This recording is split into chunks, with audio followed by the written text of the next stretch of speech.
정치권의 이면을 읽고 뉴스 맥을 짚는 방송 시사인 팟캐스트 시사인싸를 시작하겠습니다. 안녕하십니까. 저는 시사인 팟캐스트 시사인싸 진행을 맡은 최광기입니다. 네, 오늘 경제 왜 그래 시간인데요. 전혜연 기자가 군산형 일자리라는 것을 취재했다고 합니다. 여러분들도 많이 들으셨을 것 같고 저도 많이 들었는데 구체적인 내용을 좀 오늘 풀어주신다고 해서 흥미진진한데요. 세 분과 함께 또 이 이야기 풀어보도록 하겠습니다. 먼저 오늘 이 경제 왜 그래를 이끌어 가실 이종태 팀장님 나오셨습니다. 네, 안녕하십니까. 이종태입니다. 네. 저도 몰라서 그런데 IT 경제국제가 아니라 경제국제 IT 팀이었더라고요. 아, 정말요? 예. 제가 맞았네요. 네. 네, 경제국제 IT 팀장님께서 네, 함께 해주셨고요. 디지털 미디어 콘텐츠 팀장이신 사회자님 제가 몇 번이나 말씀을 드렸잖아요. 콘텐츠 팀이요. 네, 네. 정말, 네, 미안해요. 나이가 들어서요. 네. 노화 사회자 최강기가 소개합니다. 차영석 팀장이 함께 해주셨고요. 네, 시사인 차영석입니다. 네. 시사인 팟캐스트를 맡아하고 있는 마타리 윤은선 에디터도 함께 해주셨습니다. 네, 반갑습니다. 네. 전혜연 기자가 이제 취재했는데요. 군산형 일자리라는 거에 대해서 한번 이야기를 좀 풀어주시죠. 예. 오늘 전혜원 씨가 휴가라서요. 네. 아쉬워요. 직접 취재한 내용을 직접 전해주면 좋았을 텐데. 예. 근데 워낙 이게 또 중요한 주제라서 제가 그 대신이라도 하기로 네. 마음 먹고 나왔는데요. 네. 오늘은 좀 크게 전달이 되겠네요. 그래서 전혜영 기자가 기뻐하겠어요. 그래. 근데 전혜연 기자가 없어졌는데 굉장히 이렇게 매력이 있고 예. 중독성이 있어요. 그 이상한 낭독의 발견에 그 짜릿짜릿함이 있는데 네. 아쉽네요. 어쨌건 그 중요한 이야기니까 좀 풀어주세요. 예. 일단 군산형 일자리는 사실 낯선 분들이 많을 텐데요. 그렇죠. 네. 사실 문재인 정부가 출범 이후에 추진해온 게 있습니다. 네. 이른바 상생형 일자리라는 건데요. 예, 그 상생형 지역 일자리 모델의 예. 6번째 사례라고 보시면 되겠습니다. 그렇군요. 그럼 이제 상생형 지역 일자리가 무엇인지 이거부터 좀 들어가 봐야겠네요. 그게 뭔가 하면은 일단 이제 그 정의에 따르면은 네. 지역의 경제 주체들이 지역의 자본가, 노동자, 네. 지역 정부, 시민사회가 있지 않겠습니까? 그렇죠. 네. 그런 경제 주체들이 양보와 타협을 통해 만드는 일자리라고 하거든요. 사실 이게 조금 낯선 개념입니다. 네, 왜냐하면은 네. 우리가 알기에 일자리라는 것은 기업이 투자를 하고 이제 투자를 하면은 결국은 원자재, 중간재, 연구 또 노동자를 말하자면 고용에 네. 투자하는 거 아니겠습니까? 그래서 이제 일자리가 생긴다라고 이제 우리는 일반적으로 알고 있는데 네. 여기서는 양보와 타협을 통해서 일자리를 창출한다 그러잖아요. 그렇군요. 굉장히 낯설게 들릴 수가 있습니다. 그래서 조금 이제 순차적으로 말씀을 드리기 위해서 일단 이 상생형 지역 일자리 모델의 첫 번째 시도가 이건 아마 조금 이제 많이 들으신 분들이 네. 있을 거예요. 이른바 광주형 일자리라는 겁니다. 네. 예. 그러니까 저도 뉴스에서 광주형 일자리 이런 그 제목이 달린 뉴스는 많이 봤던 것 같아요. 그러면 광주형 일자리란 또 뭔지 좀 짚어볼까요? 예, 사실 광주형 일자리를 이야기를 네. 하면은 그 안에 이제 이 모델의 어떤 발상이라는 게 들어가 있으니까요. 네네. 그 전부터 설명을 드리겠습니다. 예컨대 이제 우리가 다 아는 이야기지만 우리 노동시장, 예, 노동시장에 사실 모두가 평등한 노동자 같지만 네. 사실 갈려 있지 않습니까? 그렇죠.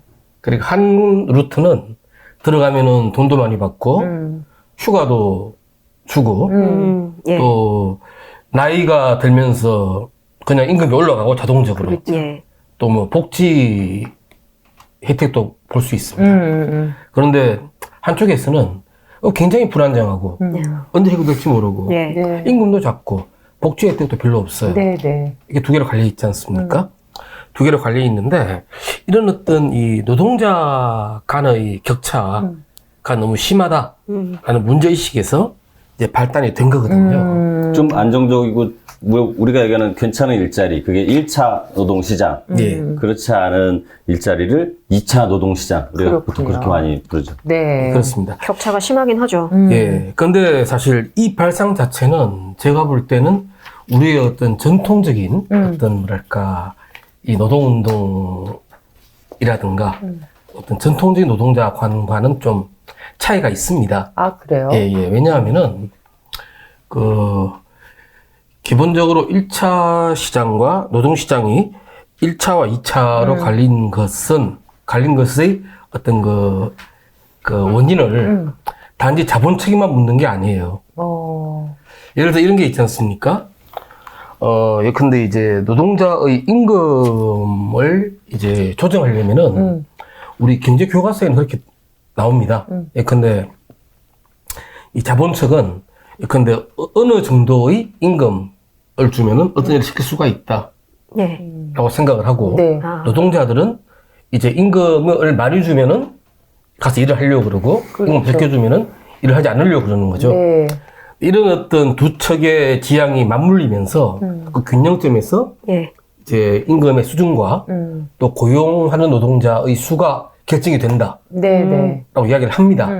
근데 이게 사실은 이게 이른바 노동시장인데 이게 사실은 작동이 안 되고 있는 거죠. 예. 현실 세계에서. 왜냐하면은 두 가지 요인이 있는데 하나는 뭔가 하면은 그 기업 측이 어떤 그 개별 기업이 얼마나 많은 임금을 줄 수가 있는가, 어느 정도의 자금을 확보하고 있는가, 그러니까 하나의 중요한 요건이고요. 네. 또 하나는 뭔가 하면은 노동조합의 협상력입니다. 예컨대 니들 임금 이딴 식으로 주면 네네네. 나 파업해버릴 거야. 네. 이게 먹혀 들어갈 때 말하자면 이제 임금이 오를 수가 있는 거죠. 예. 근데 문제는 1차 노동시장은 어떻습니까? 예컨대 뭐 대기업, 정규직 같은 경우에는 일단 자본 측이 돈이 엄청나게 많지 않습니까? 그렇죠. 많고 여기 또 노동조합이 있습니다. 예. 그렇죠. 네, 네. 노동조합이 상당히 또 강해요. 그래서 뭐 임금이 올라갈 수가 있는 겁니다. 그런데 2차 노동시장, 근데 비정규직이라든가 중소기업이라든가 네. 이런 데 말이죠. 이런 데는 그게 안 되는 겁니다. 기본적으로 자금 여력도 없고요. 또 노조도 없습니다. 네. 심지어는 노조가 약하거나 예. 임금이 안 올라갑니다. 네. 갈수록 이제 이 양측의 격차가 커지고 커지죠. 이게 또 문제가 생기는 거죠. 근데 그러니까 굉장히 많은 노동자들은 어떻게든 대기업에 들어가려고 그럽니다. 그렇죠. 실제로 예전에 그 차영석 팀장님께서 그 경제 뉴스에서 한번 짚어주셨잖아요. 맞아요. 예. 그러니까 대기업이고 노조가 있을수록 노동자들의 예. 임금이 상대적으로 높다는 게 현실적으로 그렇습니다. 증명이 됐었잖아요. 네. 예. 그리고 2차 노동시장 같은 경우에는 안 들어가는 거죠. 그렇죠. 안 들어가려고 그러는 거죠. 네네네. 이런 문제는 분명히 있는 것 같고요. 또 한 가지는, 근데 어떻게 생각하십니까? 예를 들어서 지금 이제 우리 옛날에 한번 그런 경우 있었죠. 저기 현대차 1차 밴드인데 유성기업이라고 있습니다. 네, 네, 네. 네네. 이분들이 엄청나게 파업을 회사 측이 노동조합을 엄청나게 탄압했습니다. 네네. 근데 유성기업이라는 업체는 우리가 사실 잘 알지는 못하지만 사실은 굉장히 사실상 대기업이에요. 굉장히 큰 기업입니다. 네네네. 네, 사실 지금 우리나라의 현대차 1차 협력 업체들은 중견기업이라고 부르지만 우리 부르기 좀 미안해요. 사실상 대기업이거든요. 그렇군요. 그런데 이런 업체마저도 이 노동조합을 결성하고 또 이 투쟁하는 과정에서 현대차와 유성기업은 엄연히 다른 업체잖아요. 그렇죠. 다른 업체인데 사실상 현대차의 경진 측에서 이 유성기업의 대노조 정책에 개입합니다. 참. 네, 개입 정도가 아니라 엄청나게 사실은 개입 정도가 아니라 거의 제가 볼 때는 지휘를 했다라고 예. 볼 수도 있는데 이게 왜 그렇게 되는가 하면은 네. 그렇잖아요. 예컨대 이 대기업이 중소기업에 그 물품 제조를 맡기고 나중에 납품 대금을 주지 않습니까? 네. 그런데 이 대금에는 예컨대 뭐 노동자 그 중소기업의 임금이라든가 다 포함되어 있는 거거든요. 예. 포함되어 있는데 어떻게 보면 현대차 같은 경우에는 어떻게든 이제 중소기업의 대금을 적게 줄수록 자기도 수익이 커지지 않습니까? 네. 그러니까 사실은 중소기업의 임금까지 관리를 하고 있는 겁니다.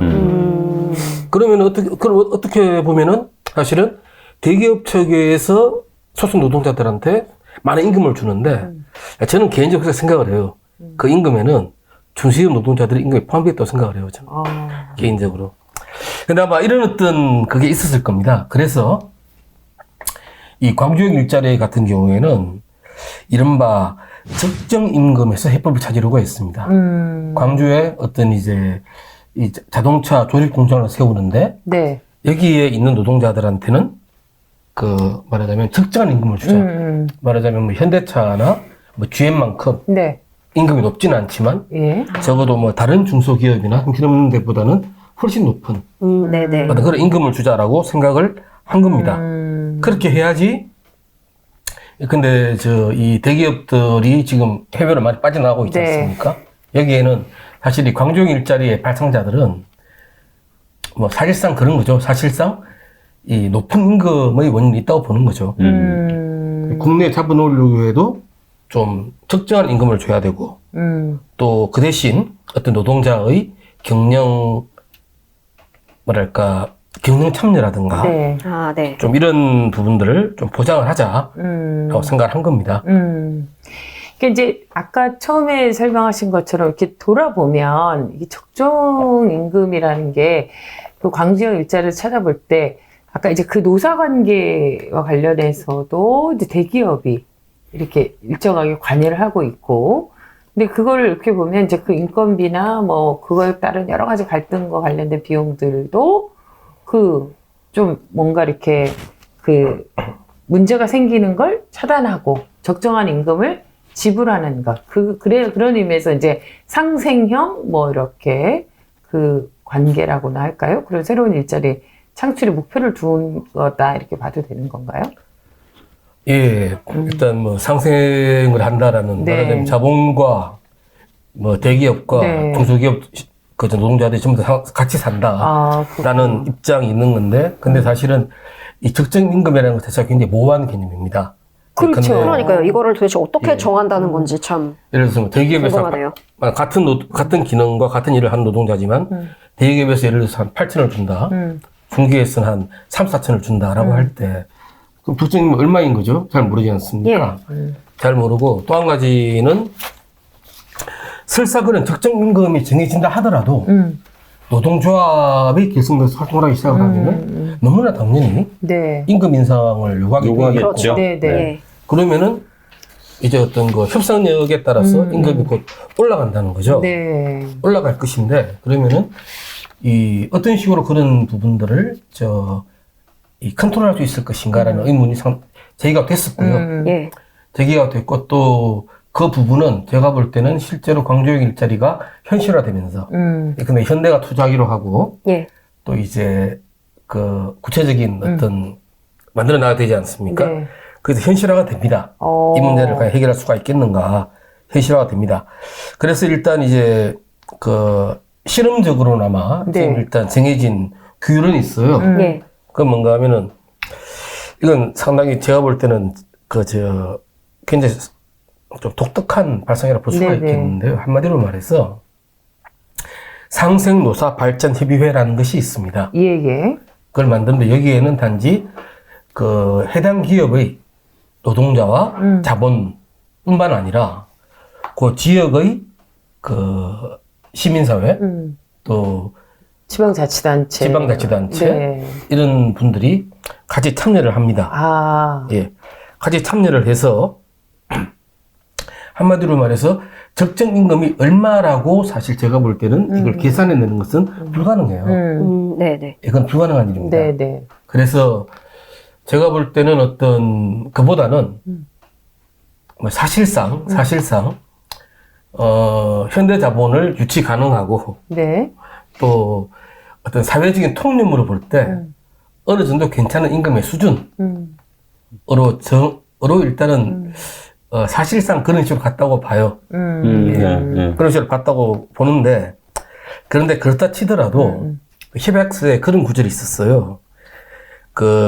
일단 이렇게 노동 조건을 정하지 않습니까? 네. 노동 조건을 정하면은 누적 생산 차량이 35만 대가 될 때까지 이 조항이 유효하다라고 단서를 붙인 겁니다. 네. 그런데 그 공장은 연 7만 대 생산이 목표였거든요. 네. 그러면은 딱 5년 동안 만드는 양이잖아요. 그렇죠. 57에 35니까요. 네. 그럼 5년 동안 노조 활동하지 말라는 거냐? 이거 위헌 아니냐? 예. 이런 시비가 붙은 거죠. 네네. 그랬는데 뭐 이에 대해서도 이제 물론 이걸 굉장히 뭐 절충이라고 볼 수도 있겠지만 제가 볼 때는 이렇게밖에 말할 수 없다고 생각을 하는데 그 일단 뭐 그래도 어떤 지역 주체들이 그 당초 협약을 지키도록 노동조합을 설득할 수 있는 것은 아니냐. 물론 노동활동의 자유를 가로막을 수는 없지만 일단 지역 단체들과 그 주체들이 설득을 한다. 이런 식으로 일단 봉합이 됐습니다. 그렇군요. 그게 이제 그 조금 제 선에서 이해한 걸 정리해 보면 기본적으로 노동시장이 1차 산업과 2차 1차 노동시장, 1차 2차 노동시장과 노동시장. 2차 노동시장으로 구분을 하는데 이제 이 안에서 격차는 기본적으로 어떤 노조의 협상력이라든지 뭐 이런 게 굉장히 중요하게 작동을 기업의 자금 여력. 예, 기업의 자금 여력도 그렇고 그런데 이제 이 안에서 적정한 임금이라는 게 과연 어느 정도이냐. 근데 이게 과거에는 또 기업과 노조의 노동자 주체들 간의 어떤 그 당사자의 문제로 보니까 갈등이 굉장히 커지고 이러면서 지역의 이제 다양한 주체들이 함께 뛰어들어서 이 문제를 좀 더 이렇게 지혜롭게 해결하고자 그런 의미에서 이제 상생의 협의체를 만든 거고 그게 이제 1호로 광주에서 그 모델을 이제 찾은 거라고 정리하면 그래서 되겠네요. 그걸 한 대략 네. 예. 누적 생산 차량 35만 대 예. 횟수로는 한 5년 동안은 5년 정도? 그 틀 안에서 결정하자는 거죠. 그렇죠. 그게 지나고 나면 그러면 일반적인 노사 협상에서 그 임금이나 노동 조건 이런 것들을 다루게 되는 건가요, 그러면? 그렇죠. 그 일단 35만 대 지나고 나면. 제가 볼 때 일단 그 5년 동안 말하자면 그 어떤 가능성을 확인하는 시간 동안 사실 제한해 놓은 거죠. 네. 예. 사실 어떤 뭐랄까 우린 여기 보면은 어떤 노동자의 경영 참여까지 이야기를 하고 있는 걸 보면은 사실 이 발상자들은 제가 볼 때는 굉장히 의미 있는 그렇죠. 일단 물론 찬반이 있겠지만 나름 이제 어떤 시스템 자체를 바꿀 만한 의미 있는 발상을 하고 그렇죠. 그 실현하기 위해서 노력을 해온 겁니다. 그건 사실이라고 생각합니다. 근데 이런 획기적인 발상을 통해서 실제 이게 이제 현실화 시키면서 지금 이제 실험에 들어간 거기 때문에 일단 5년 동안 쭉 지켜보면서 여러 가지 이제 문제점들 또 성과들을 찾아 나가겠죠. 그렇지만 그래도 노동조합 입장에서는 이렇게 5년이라는 시한을 두고 뭐 이렇게 되면 좀 반발도 있을 것 같아요. 어떤 반응이 있었을까요? 예, 실제로 현재 민주노총과 또 이제 민주노총 소속 금속노조 네네네. 말하자면 이 자동차라든가 그렇죠. 금이라든가 네네. 이런 데의 상부노조죠. 이 금속노조와 민주노총 같은 경우에는 사실 굉장히 비판적이었습니다. 사실 뭐 그 비판에도 제가 볼 때는 어떤 타당한 우려가 사실 있는 거죠. 왜냐하면은 이런 어떤 선생님 일자리를 이제 많이 할 때 네. 사실 자칫 이게 노동자의 임금을 억제하는 효과를 네네. 그럴 수도 있습니다. 그럴 수 그런 있겠죠. 우려가. 네. 네. 그거는 충분히 있습니다. 네네. 충분히 있고 또 한 가지는 각 지자체들이 네. 어떻게든 이제 이 자기 지역으로 이걸 유치하기 위해서 그 모델을 네. 말하자면 우리나라의 각 대기업, 우리는 국내외 대기업 자본에 네. 우리가 이 정도로 임금 억제해 줄게. 이들 들어와라. 이럴 수도 있는 거거든요. 그렇죠. 예. 그런 측면에서는 타당한 우려라고 생각을 합니다. 네네네. 예. 그러니까 이제 그 어쨌건 광주 일자리가 새로운 시도를 그리고 새로운 모색을 하는데 그렇게 돼도 제2, 제3의 광주 일자리로 불리는 뭐 상생형 지역 일자리들이 굉장히 신중한 입장을 취해왔다 이런 얘기가 있어요. 예, 민주노총이. 그렇죠. 네네. 그러면 이제 다시 군산형 일자리를 또 이야기를 좀 돌려봐야 될 것 같은데요. 이 군산형 그 일자리의 뭐 특징이랄까 이건 어떻게 되나요? 예. 일단 군산 상황부터 좀 말씀을 드려야겠어요. 우리 신혜원 기자가 잘 취재해 온 건데 일단 2017년에 현대중공업 군산조선소가 가동 중단했지 않습니까? 네. 그리고 2018년에는 이 GM 군산 공장이 폐쇄됐습니다. 네, 그랬죠. 근데 이 두 기업이 이 군산의 지역 내 총생산에서 차지하는 비중이 무려 24%쯤 돼요. 4분의 4분의 1. 1이네요. 예. 게다가 문제는 또 하나 있죠. 문제는 이분들이 안 돌아가지 않습니까? 예. 그러면은- 하청업체들이 연쇄적으로 문제가 그렇죠. 되죠. 게다가 또 주변의 상가들 그렇죠. 또 피해를 입습니다. 세상에.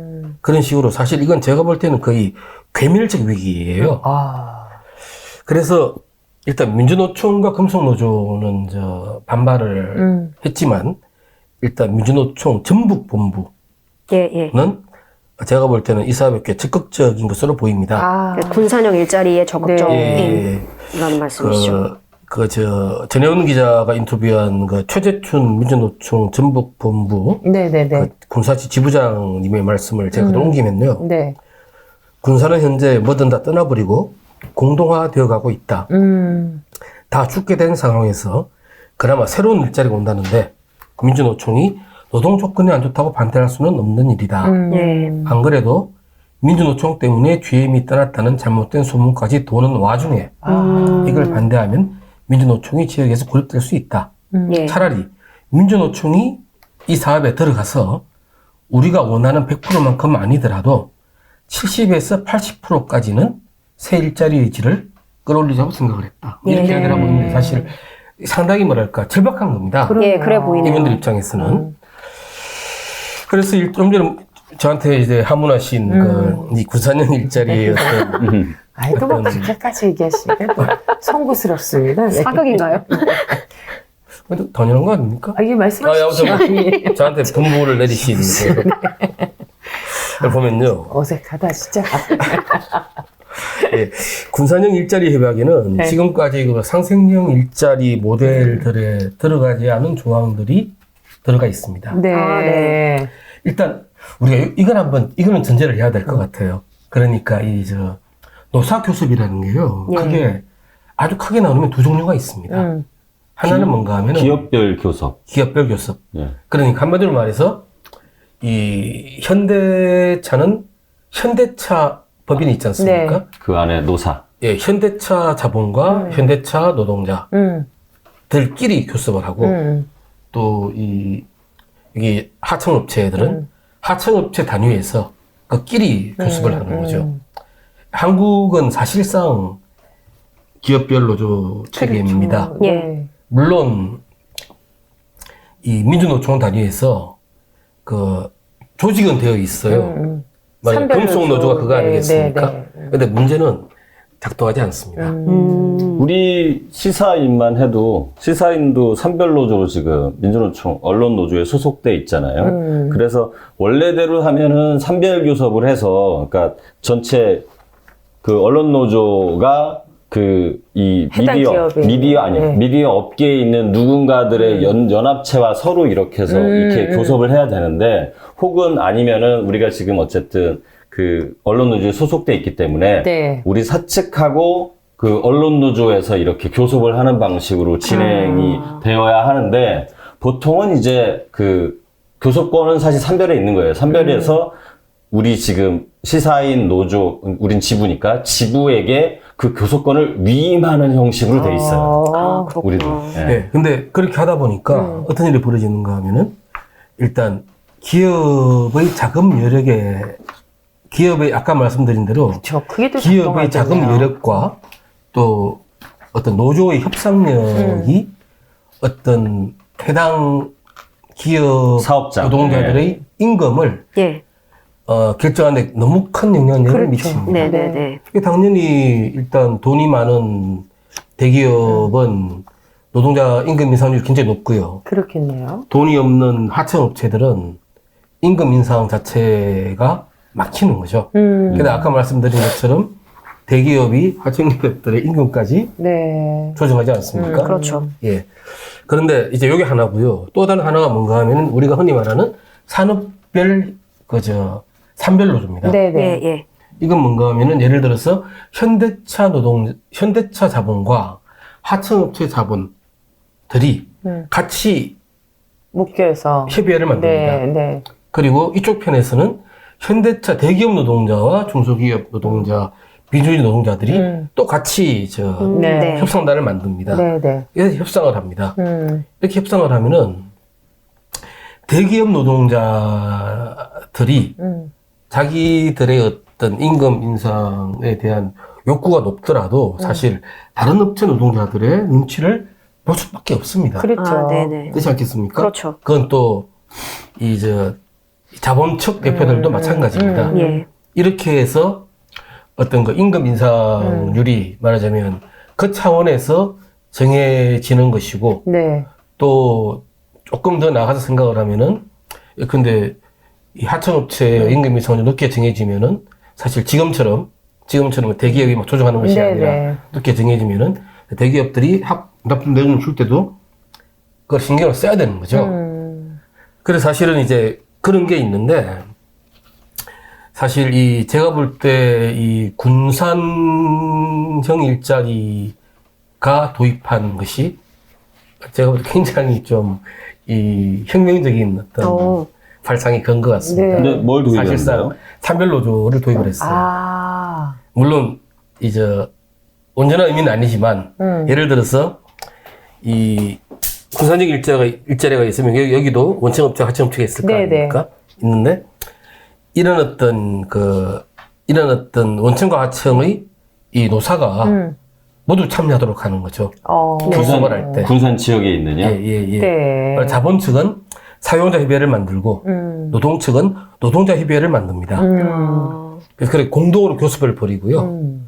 또 하나의 중요한 요소가 아까 말씀드린 그 상생협의회 있지 않습니까? 네네네. 예. 이 상생협의회는 당사자의 노사 이외에도 여러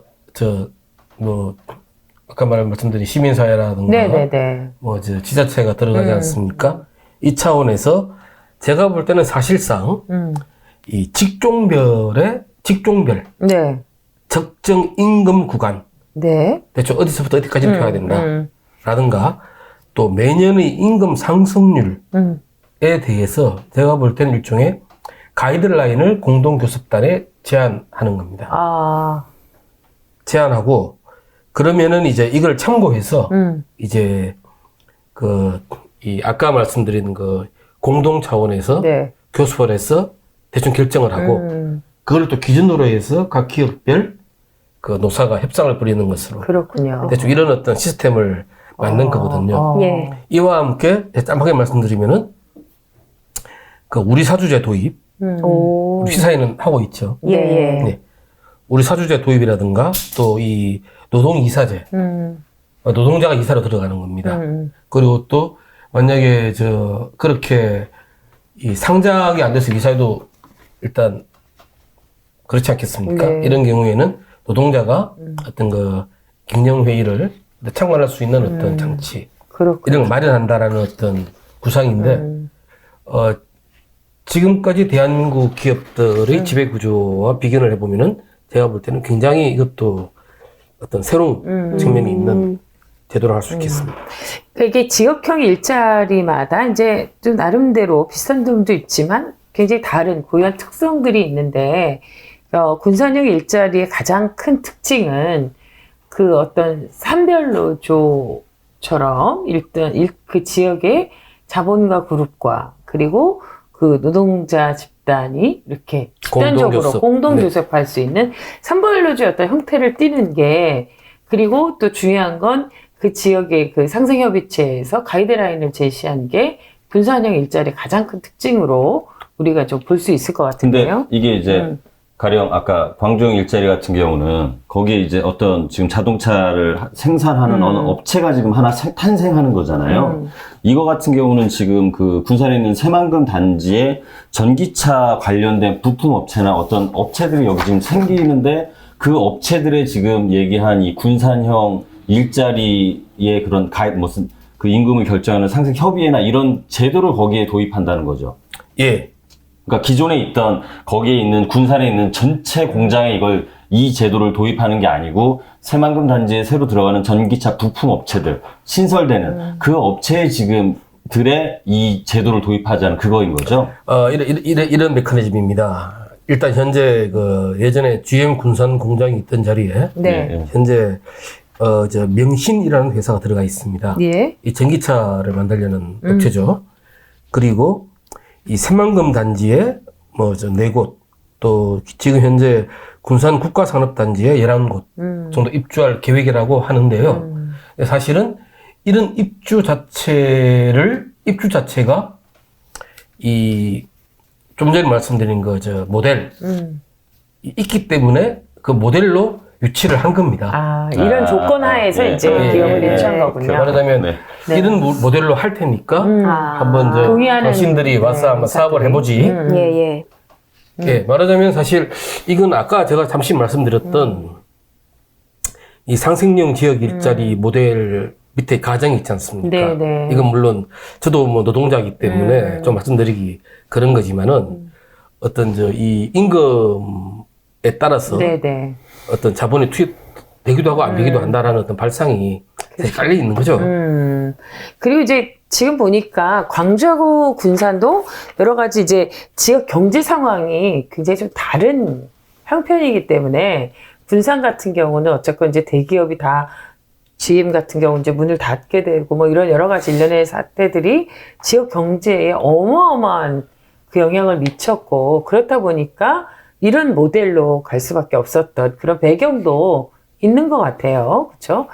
근데 그럼에도 불구하고 아까 이야기하신 것처럼 이제 그 산별 노조라든지 적정 임금의 어떤 가이드라인을 제시하는 것 이런 것들이 노조 자체에서는 그래도 쉽게 받아들여지지가 않을 수도 있을 것 같아요. 아무리 그렇게 어려운 상황이더라도.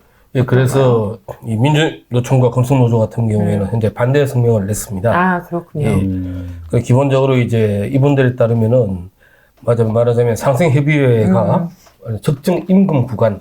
그렇죠. 아까 사업 기업 규모별, 직종별 적정 임금 구간을 만드시다고. 예, 근데 최소한 얼마에서 그렇죠. 최대 어디까지 돼야 된다. 이거 있지 않습니까? 매년 또 임금 인상률까지도 그렇죠. 가이드라인을 제시한다 그랬으니까. 그런 비판했습니다. 그러니까 이 사실상 지자체가 주도하는 임금 관리 기구가 그렇죠. 임금 구간과 상승률을 결정을 하고 또 이를 통보받는 노사는 자율 결정했다는 그림만 연출을 하려는 것이다. 라고 일단 비난을 했습니다. 네. 게다가 또 히박스에 보면은 노사간 의견이 다르면은 이 상생협의회 산하의 한 위원회에서 조정안을 내고 네. 이 조정안을 5년 동안 수용한다. 네, 네. 라는 대목도 있습니다. 그래서 이제 민주노총은 사실 좀 열받을만 하죠. 그렇죠. 말하자면 아니 이거는 5년간 무파업으로 가라는 장치 아니냐. 네. 라고 이제 비판을 했고요. 그래서 뭐 광주에 이어 군산에서도 양보해서 노동자의 몫이고 정부와 지자체는 자본 유치를 위한 카드로 노동기본권을 뽑아 쓴 것이다. 라고 비판을 했습니다. 네. 이에 대해서 일단 최재춘 민주노총 전북본부 군산지부장은 이 전혜원 기자와의 인터뷰에서 네네. 말씀하셨습니다. 어차피 노조가 만들어지면 임금 인상을 요구할 수밖에 없다. 네. 그러니까 노동조합법과 헌법이 보장되는 권리를 단지 희박으로 막을 수는 없다는 거죠. 네네. 예, 그래서 결국은 설득을 해야 될 거다. 네. 뭐 이런 이야기를 했고요. 또 이분의 경우에는 현재 이 아까 말씀드린 거기 들어온다는 여러 네, 기업들이 있지 기업들. 않습니까? 네, 네. 그 중에 명신 이외에는 노조가 없답니다.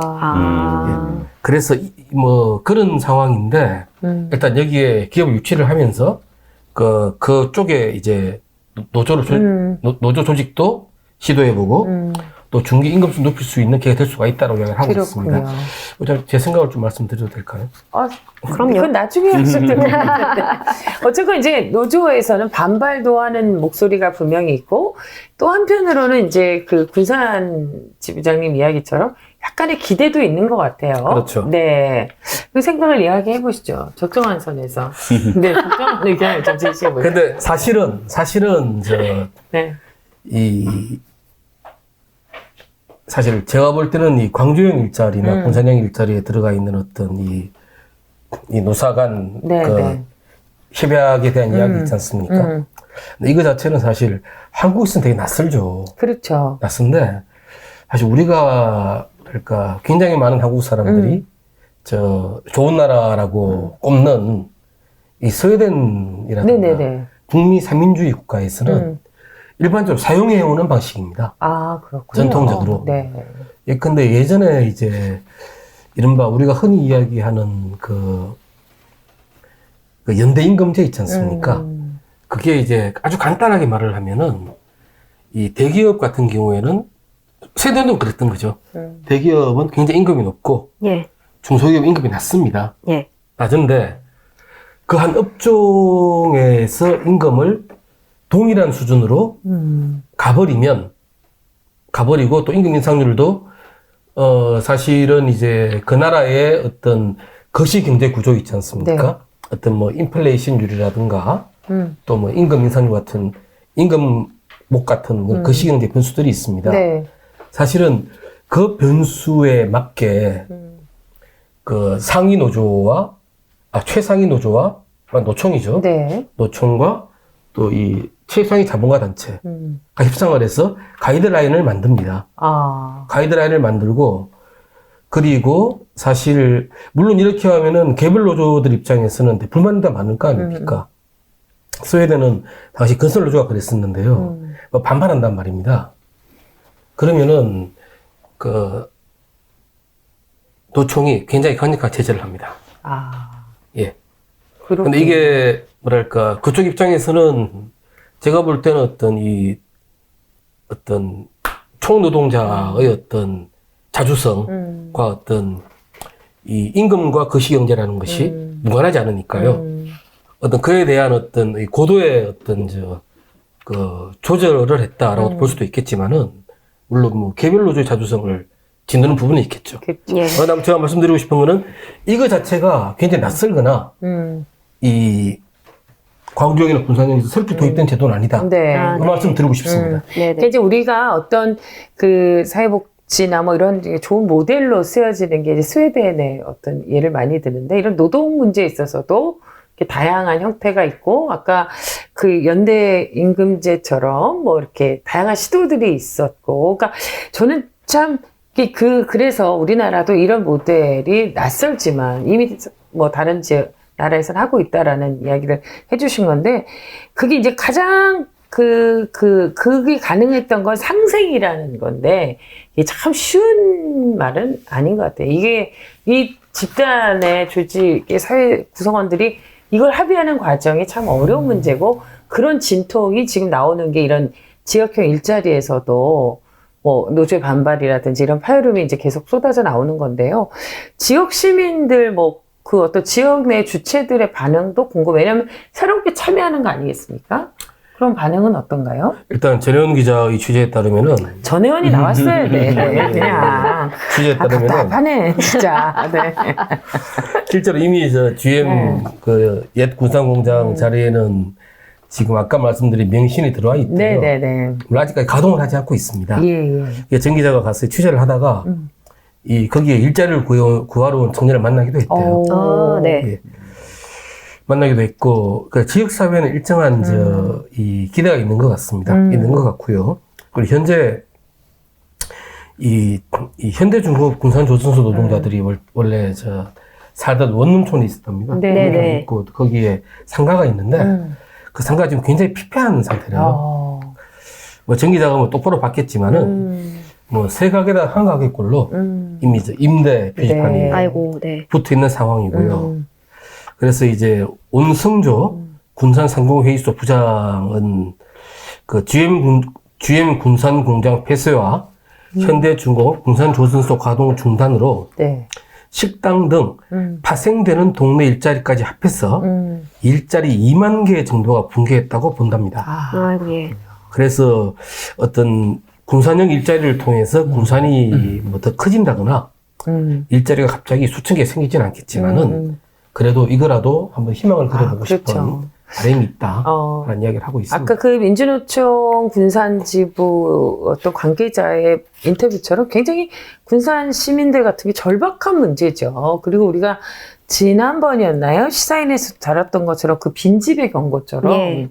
어떤 이 산업도시 자체가 몰락하면서 지역의 어떤 경제적인 문제, 사회적인 문제로까지 이게 지금 쭉 이어지기 때문에 이 군산 자체에서는 지금 이게 굉장히 새로운 시도이지만 생존의 몸부림이라고 해도 과언은 아닌 것 같습니다. 그렇습니다. 네, 어쨌건 이 군산형 일자리의 모델도 앞으로 좀 지켜봐야 될 것 같은데요.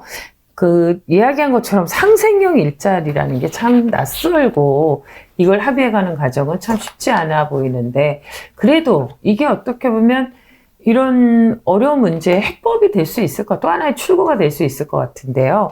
어떤 게 또 있을까요? 이런 거 외에도? 예, 현재 광주형과 군산형 이외에도 어떤 밀양형도 있는데요. 아, 네. 오. 여기에서는 뭐 창원, 김해, 부산 등지 흩어져 있는 주물 공장 아, 등 이 30여 개 기업을 어떤 하나의 산업단지로 네네네네. 옮겨서 이제 이른바 그 스마트 공장을 만드는 거고요. 오, 뭐 이런 식으로 뭐 구미형 일자리, 네. 뭐 강원형 일자리, 대구형 일자리 등이 있습니다. 네. 되게 많네요. 예, 그러게요.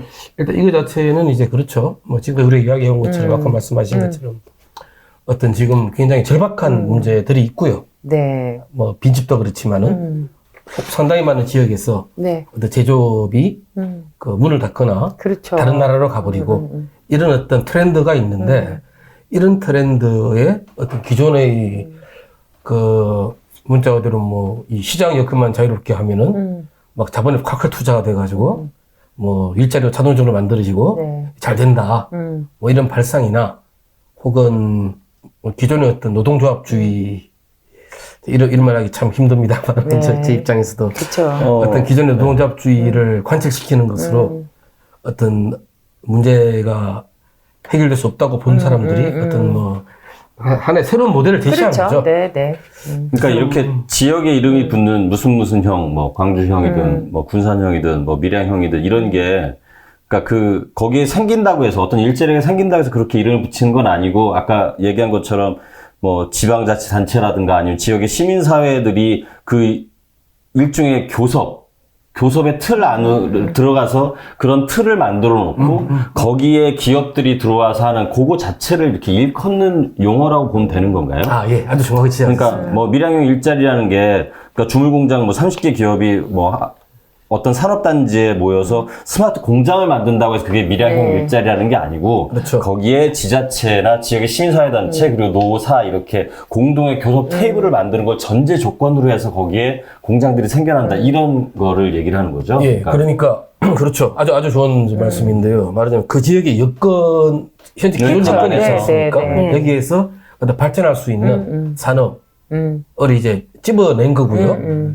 또 이 산업의 발전을 위해서 임금관계라든가 또 이제 지배구조 네. 부분에 사실 어떤 여러 주체들이 참여해서 영향을 가하는 거죠. 네. 그래서 아까 말씀드린 것처럼 이 모델 자체는 그게 맞아요. 그러니까 어떤 자기 지역에 어떤 뭐 산업과 일자리를 유치하기 위한 제가 보기 지자체의 어떤 기획이 들어가 있다고 생각을 합니다. 네. 또 그와 동시에 어떻게 보면은 기업 지배 구조와 한국의 노사 관계를 기억하기 위한 발상이기도 하고요. 그렇죠. 이거 잘못 가면은 문자 그대로 일자리 유치를 위해서 노동 조건을 하락시키고 네. 노동자를 압박하는 것으로도 갈 수가 있겠지만 이게 앞으로 얼마나 운영의 묘를 잘 살리고 네. 네네. 그게 되게 중요하다 생각합니다. 지자체가 이런 식으로 그 해당 지역의 산업정책이나 아니면은 정책에 개입해서 변화를 만들어내는 경우들이 약간 비슷하다면 비슷할 수 있는 게 제가 예전에 볼로냐 한번 간 적이 있었는데 그때 볼로냐 시 정부에서 예를 들어서 거기가는 이제 보육과 관련돼서 그러니까 시에서 보육 유치원을 만들고 이제 이런 것들을 어떤 방식으로 했냐면 시가 거대한 협동조합들이 있어요, 거기에. 네. 건설 협동조합, 그리고 보육교사 일종의 협동조합, 급식하는 협동조합들, 이렇게 5개의 협동조합이 컨소시엄을 만들어가지고 유치원을 짓게 했어요. 그래서 건설은 건설협동조합에 짓고, 보육교사는 보육교사 협동조합에서 지원을 하고, 거기서 하는 급식은 이제 급식협동조합이 하고 이런 식으로. 그러면은 이제 그거를 나중에 운영비를 시에서는 거기 운영비를 지원하는 거예요. 지원하고 그게 한 10년인가 20년인가 일정한 기간이 일정 기간이 지나면 그 유치원은 시로 소유권이 넘어오고 하는 방식으로. 그러니까 시에서 돈을 이제 그런 방식으로 이제 사용하게 하는 거예요. 그러니까 어쨌든 약간 이거하고는 다르긴 하지만 그쵸, 어쨌든 네. 지자체가 산업정책이나 아니면 일자리에 관련된 정책들을 어쨌든 해나가는 거죠. 근데 네. 지금 약간 이거 보면서 지자체들이 일자리와 관련돼서 어떤 역할들을 할 수 있는지 이것도 지금 그런 사례 같은 거 될 수 있겠네요. 그러니까 여튼 뭐 지역의 일자리라는 것이 가장 중요한 문제이고 그래야지 결국 이제 지역이 살아나고 지역이 살아나야지 경제도 뭐 문화도 다 이게 이제 연쇄적으로 일어나는 건데요.